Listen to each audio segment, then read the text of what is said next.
আজকের ক্লাসে আমি তোমাদের গণিত প্রকাশ নবম শ্রেণীর বই থেকে কোষে দেখি 1.2 এর 1 নম্বর 2 নম্বর 2 নম্বর 3 নম্বর দাগ সলভ করব। So welcome to my channel Arnab study corner. আমি তোমাদের অর্ণব স্যার। আজকে যারা প্রথম এসেছো তারা চ্যানেলটিকে সাবস্ক্রাইব, লাইক, কমেন্ট করো। তো কোষে থেকে 1.2 এর অঙ্কগুলি করছি। 1 নম্বর দাগের নিচের বক্তব্যের কোনটি সত্য ও কোনটি মিথ্যা লিখি। 1 নম্বর দাগে কী বলেছে? দুটি মূলত সংখ্যার সমষ্টি সর্বদা মূলত সংখ্যা হবে, দুটি অমূলত সংখ্যার সমষ্টি সর্বদা অমূলত সংখ্যা হবে। তার মানে আমরা প্রথম জানব মূলত সংখ্যা আর একটা হচ্ছে অমূলত সংখ্যা। এই দুটো কাকে বলে। তাহলে প্রথম আমরা লিখছি মূলত সংখ্যা ও মূলত সংখ্যা।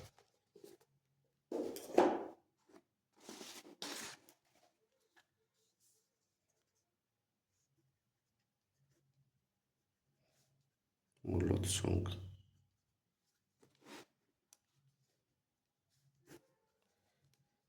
যে সকল সংখ্যাকে পি বাই কিউ আকারে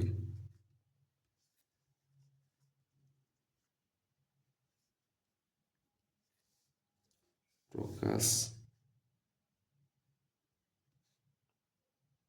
করা যায়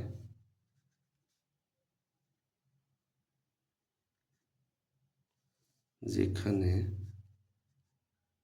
পি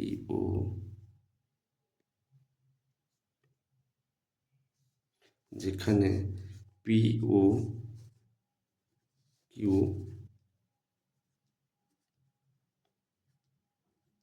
পূর্ণ সংখ্যা এবং কিউ নট ইকুয়ালস টু 0 তাদের মূলত সংখ্যা বলে। যেমন লিখতে পারি 7, 3 4, 7 2, 0। আরও লিখতে পারো তোমরা, কি লিখতে পারো 5 2, 5। আচ্ছা, আমরা যে 7 লিখেছি আর 0 লিখেছি এইটাকে আমরা লিখতে পারি 7/1 সমান পি বাই কিউ। তাহলে পিটা হচ্ছে 7 আর কিউটা হচ্ছে 1। 0কে আমরা লিখতে পারি 0/1 সমান পি বাই কিউ। 0টা হচ্ছে পি আর 1টা হচ্ছে কিউ। সুতরাং এখানে আমাদের দেখতে হবে কিউটা যাতে নট ইকুয়ালস টু 0 হয়, মানে কিউটা সমান 7/0 যাতে না হয়, মানে এই যে কিউটা, এটাকে আমরা কিউ ধরছি তো, এটা যেন 0 না হয়। 0 হলে কিন্তু মূলত সংখ্যা হবে না। এবারে আমরা আসবো অমূলত সংখ্যা।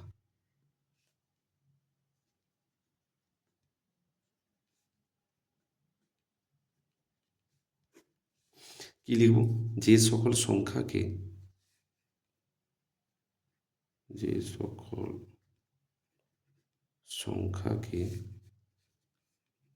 পি বাই কিউ আকারে প্রকাশ করা যায় না। যে সকল সংখ্যাকে পি বাই কিউ আকারে প্রকাশ করা যায় না, যেখানে পি ও কিউ পূর্ণ সংখ্যা, এবং কিউ নট ইকুয়ালস টু 0 তাদের অমূলত সংখ্যা বলে। তাহলে এগুলো কোনগুলি অমূলত সংখ্যা? যে সকল সংখ্যাকে পি বাই কিউ আকারে প্রকাশ করা যায় না, যেখানে পি ও কিউ পূর্ণ সংখ্যা, কিউ নট ইকুয়ালস টু 0। তাহলে কোনগুলি? এইখানে হচ্ছে যেমন √3, √5, √7, আমরা লিখতে পারি 3 প্লাস √5। এগুলো হচ্ছে অমূলদ সংখ্যা। এবারে আমরা একটু দেখে নেব বইতে কি রয়েছে।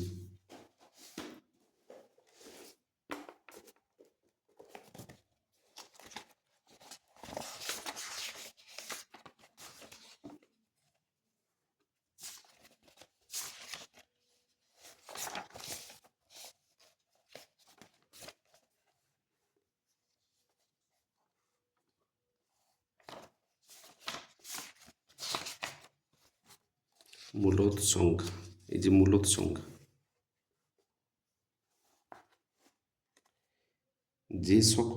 যে সকল সংখ্যাকে p/q আকারে প্রকাশ করা যায়, যেখানে p এবং q পূর্ণ সংখ্যা, q নট ইকুয়ালস টু 0, তাদের মূলদ সংখ্যা বলে। ইংরেজিতে হচ্ছে রেশনাল নাম্বার। এবারে অমূলদ সংখ্যা,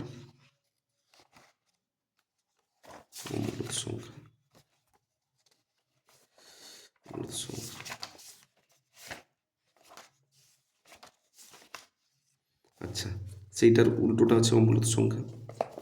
এবারে আমি সরাসরি অঙ্কে চলে যাচ্ছি। কি বলেছে 1 নম্বর দাগে, কি বলেছে? দুটি সংখ্যার মূলদ সংখ্যার সমষ্টি সর্বদা মূলদ সংখ্যা হবে।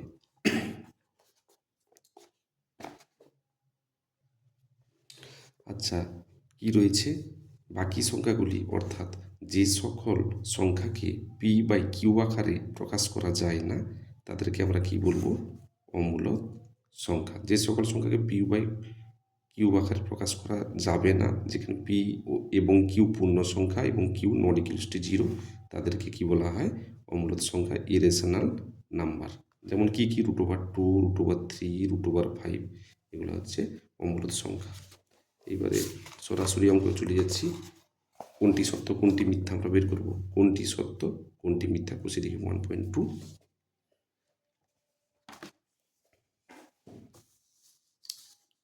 কি বলছে? দুটি মূলদ সংখ্যার সমষ্টি সর্বদা মূলদ সংখ্যা হবে। তাহলে দেখা যাক দুটি মূলদ সংখ্যার সমষ্টি কীভাবে মূলদ সংখ্যা হয়। সত্য মিথ্যা বের করবো। আমি ধরলাম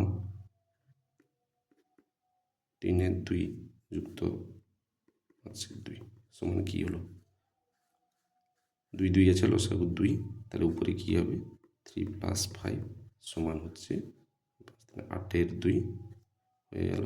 2 × 2 2 × 4 8 সমান 4। একটা গেল। আর একটা হচ্ছে, ধরো আমি ধরলাম 3 + 5 সমান হলো 8। তাহলে দেখা গেল দুটি মূলদ সংখ্যার সমষ্টি সর্বদা মূলদ সংখ্যা হবে। তাহলে মূলদ সংখ্যা কোনটা হলো? একটা হলো 4 আর একটা হলো 8। এটাকে আমরা লিখতে পারি 4/1 আর 8/1। তার মানে p/q, এটা হচ্ছে p/q আকারে প্রকাশ করা গেল। তাহলে কি হলো? দুটি মূলদ সংখ্যার সমষ্টি সর্বদা মূলদ সংখ্যা হবে। বক্তব্যটি সত্য। অতএব এখানে লিখতে হবে দুটি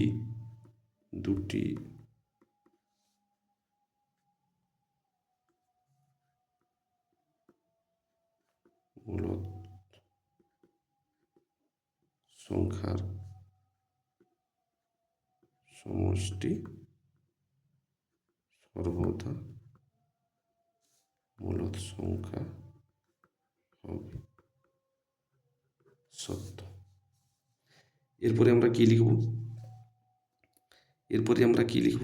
না, দুটি অমূলদ সংখ্যার সমষ্টি সর্বদা অমূলদ সংখ্যা হবে। তাহলে দুটি অমূলদ সংখ্যার সমষ্টি, তাহলে আমরা লিখতে পারি, আমরা একটু বলেছিলাম অমূলদ সংখ্যা কি কি? না, দেখে নাও, √3, √5, √3, √5, দুটি অমূলদ সংখ্যার সমষ্টি আমি লিখতে পারি √3 যুক্ত √5। তাহলে আমরা এটা লিখতে পারি।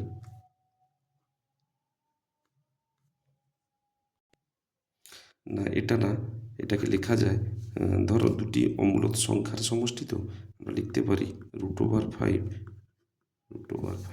এটাকে লিখতে পারি 2 ইন্টু √5, দুটো আছে, দুটো মিলে কত হবে, দুটো মিলে এখানে দুটো √2 হচ্ছে 2√5, কিন্তু যে √5 আছে তাই হচ্ছে অমূলত সংখ্যা। এবার লিখতে পারি √2 প্লাস মাইনাস √2, তাহলে এখানে কি হলো, √2 মাইনাস √2 কেটে গেল, তাহলে হচ্ছে 0। তাহলে 0 একটি অমূলত সংখ্যা, আরে সরি, 0 একটি মূলত সংখ্যা। আমরা আগেই জেনেছি 0 একটি মূলত সংখ্যা। কেন, 0/1 লেখা যায় সমান p/q।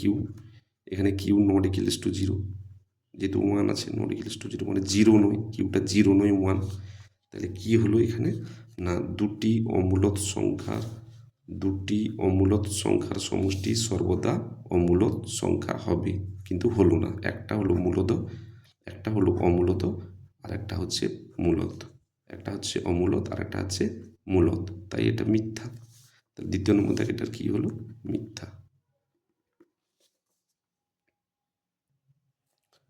এরপরে আমরা 3 নম্বর দাগ কি বলছে, দুটি মূলত সংখ্যার গুণফল সর্বদা মূলত সংখ্যা হবে। 4 নম্বর দাগ কি বলছে, দুটি অমূলত সংখ্যার গুণফল সর্বদা মূলত সংখ্যা হবে। দেখা যাক কি বলছে, দুটি মূলত সংখ্যার গুণফল সর্বদা মূলত সংখ্যা হবে। তাহলে আমরা দুটি মূলত সংখ্যা লিখে নিই।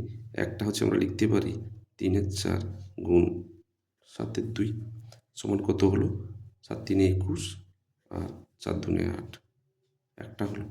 আর একটা লিখতে পারি 3 গুণ 7 সমান হচ্ছে 21। এই যে 21/8 এটা হচ্ছে মূলত সংখ্যা,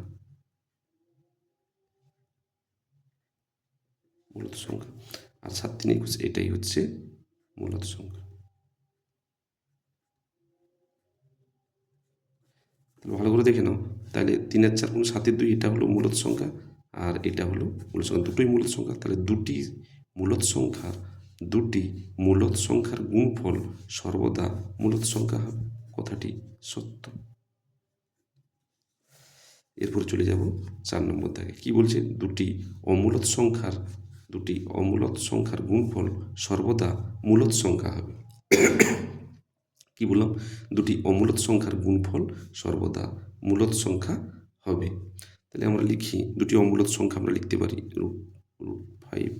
√5, এটা কত হলো, √5 হলে কত হয় 5। কেন, কি করে হলো, না আমরা এইটা করতে পারি, এইটা রুটের ভিতরে দুটো সংখ্যা থাকলে একটা সংখ্যা বেরোয়, তাই হলো 5। এরপরে কি বলছে, আমরা অন্য এও করতে পারি, কীরকম, এটাকে করতে পারি √3 √5 সমান আমরা এটাকে লিখতে পারি √3 × 5 সমান কত হলো, 5×3 = 15। এর কোনো জোড়া নেই, তাই বেরোচ্ছে না। তাহলে এইটা হলো কি, এইটা হচ্ছে মূলত আর এইটা হচ্ছে অমূলত। তাহলে কি হলো, দুটি অমূলত সংখ্যার গুণফল সর্বদা মূলত সংখ্যা হলো না, একটা অমূলত হয়ে গেল। তাহলে একটা মূলত একটা অমূলত, দুটি অমূলত সংখ্যার গুণফল মূলত সংখ্যা হলো না, একটা মূলত একটা অমূলত হলো, তাই এটা হয়ে গেল মিথ্যা।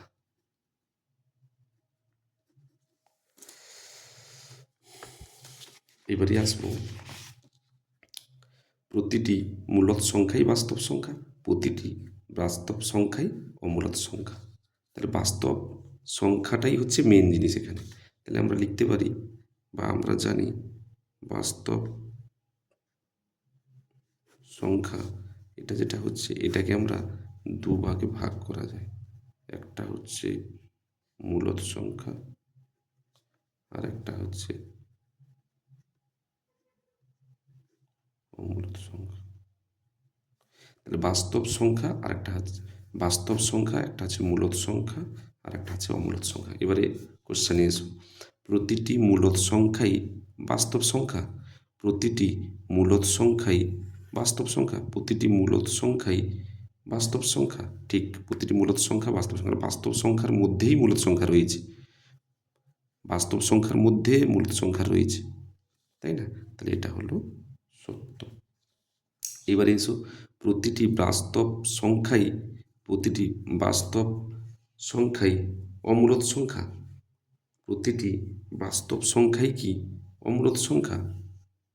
প্রতিটি, এই যে বাস্তব সংখ্যা, এই বাস্তব সংখ্যাটাই কি হচ্ছে অমূলদ সংখ্যা? না, বাস্তব সংখ্যাটাই হচ্ছে মূলদ সংখ্যা, আর অমূলদ সংখ্যা দুটো মিলে হচ্ছে, এই দুটো মিলে হচ্ছে একটা বাস্তব সংখ্যা। তাই অমূলদ সংখ্যা মানেই যে অমূলদ সংখ্যা, হ্যাঁ কি বলছে, বাস্তব সংখ্যা মানেই অমূলদ সংখ্যা না, মূলদ সংখ্যা এবং অমূলদ সংখ্যা, তাই এটা হচ্ছে মিথ্যা। এরপরে কি বলেছে, অমূলদ 2 নম্বর দাগে, অমূলদ সংখ্যা বলতে কি বুঝি, 4টি অমূলদ সংখ্যা লিখি। আমি তোমাদের একটু আগে বলে দিয়েছি, মূলদ সংখ্যা বুঝিয়ে দিয়েছি, যে সকল সংখ্যাকে পি বাই কিউ আকারে প্রকাশ করা যায় না, যেখানে পি ও কিউ পূর্ণ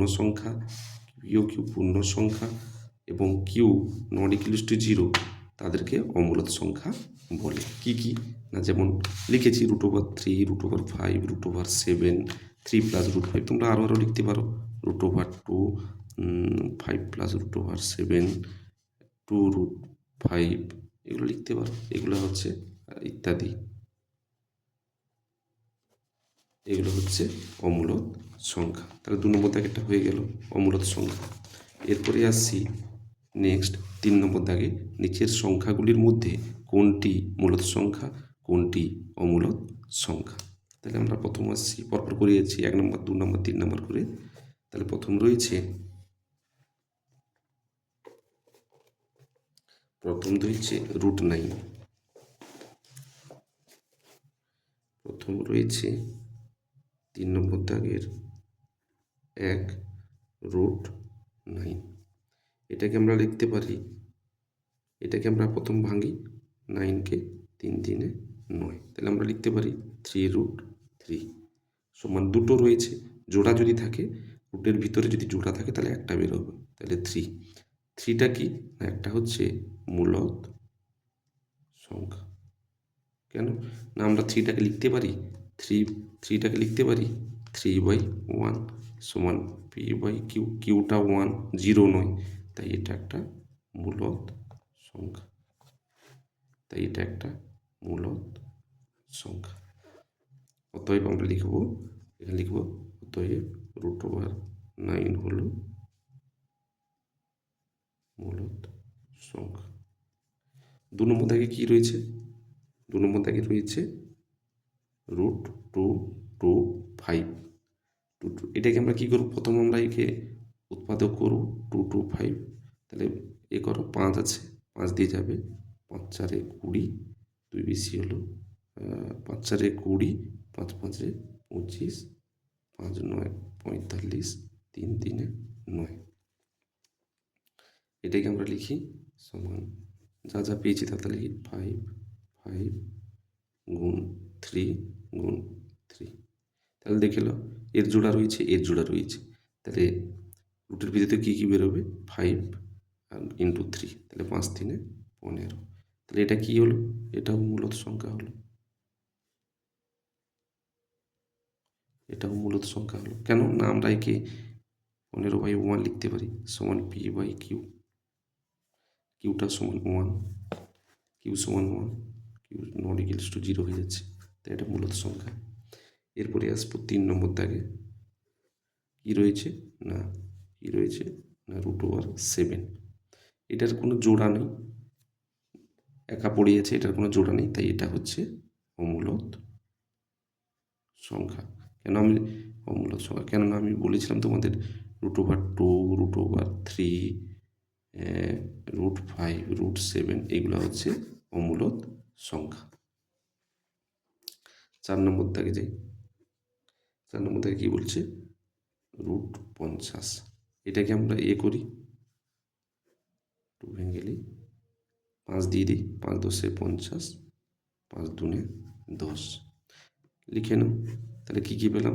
5√5, 5 ইন্টু 5 ইন্টু 2।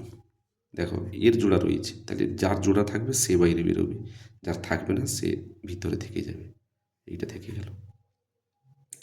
তাহলে কি হলো? এই যে রুট থেকে গেছে, এই যে রুট একটু বললাম √2 হচ্ছে অমূলত সংখ্যা, তাহলে এই √2 থেকে গেছে, তাহলে কি হলো এটা? অতএব আমরা লিখব √50 হলো একটি অমূলত সংখ্যা। নেক্সট 5 নম্বর থেকে কি বলেছে? 100। এটাকে আমরা আবার একটু করে নিই। কতই দেবো? 5 দিয়ে দিই, 5 দুনে 10, 0, 5 4 20, 2 দুনে 4, লিখে নাও। কী পেলাম? 5 ইন্টু 5, যা যা পেয়েছি তা লিখতে হবে। 2 ইন্টু 2, তাহলে এর জোড়া রয়েছে, এর জোড়া রয়েছে, তাহলে কী বেরোবে? 5 ইন্টু 2 সমান 10। তাহলে এটা কি? 10টা কি? এটা একটা মূলত সংখ্যা। এখানে রুটের কোনো চিহ্ন নেই, এটা মূলত সংখ্যা। আমরা লিখব অতএব √100 হলো একটি মূলত সংখ্যা। এবারে কি রয়েছে?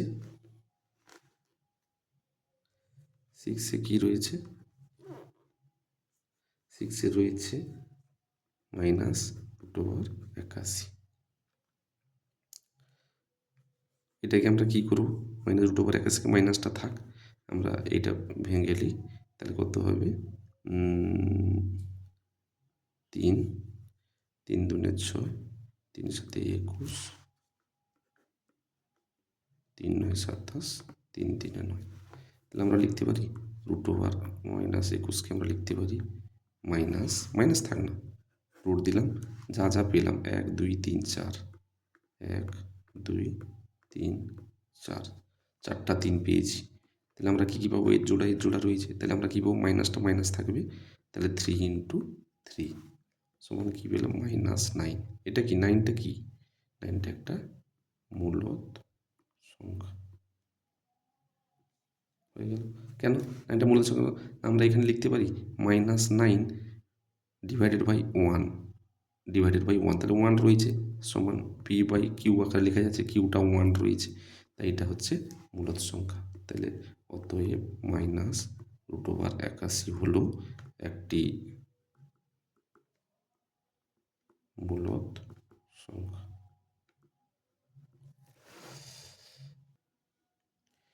এরপরে রয়েছে √42, তাহলে আমরা এটা একটু ভাঙাভাঙি করে নিই। 2 দুনে 4, 2 একে 2, 3 7 21, লিখে নাও। যা যা পেয়েছি 2 ইন্টু 3 ইন্টু 7।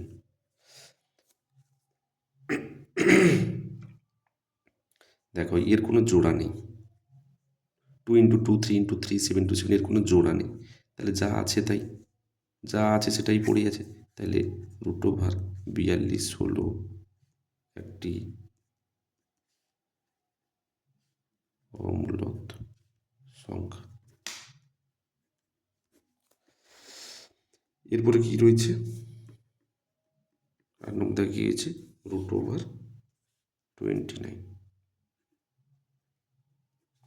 দেখে নাও, এটা কোনো ভাঙাভাঙি করা যাবে না, যেই কেসেই পড়িয়েছে, তাই √29 হলো একটি অমূলত সংখ্যা। আচ্ছা, এরপরে দেখি 9 নম্বর দাগে কি, 9 নম্বর দাগে কি রয়েছে? এটা রয়েছে 1000। তাহলে আমরা 1000টাকে ভেঙে নিই। 1000 কত করব?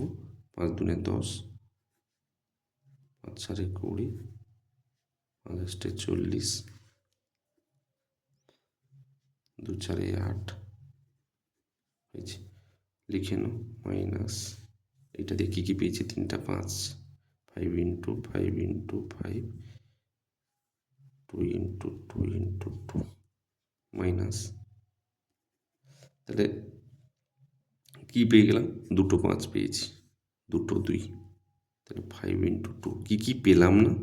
রুট ওভার, এর জোড়া নেই, এর জোড়া নেই, তাহলে আমরা লিখব 5 ইন্টু 2, তাহলে এটা কত হলো? -10 রুট ওভার 10। তাহলে √10 রয়েছে, এই যে √10 রয়েছে, তাই এটি হলো √10 থাকার জন্য এটা আছে হাজার, হচ্ছে রুট হাজার হচ্ছে অমূলত সংখ্যা, এই যে √10 থেকে গেল, অতএব -√1000 হলো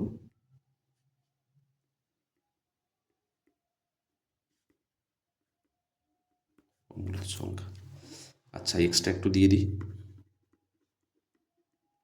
বাড়িতে তোমরা প্র্যাকটিস করবে। কি প্র্যাকটিস করবে না, ধরে নাও 1 নম্বর দাগে √27,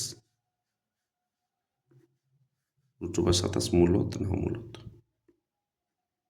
মূলত না অমূলত, যেটা হবে সেটা ঠিক চিহ্ন মারবে। 2 নম্বর দাগে কী করব না, √56 মূলত না অমূলত, এই দুটো প্র্যাকটিস করবে। ঠিক আছে, আজকের মতন শেষ করলাম। Thanks for all watching for my channel. Thank you.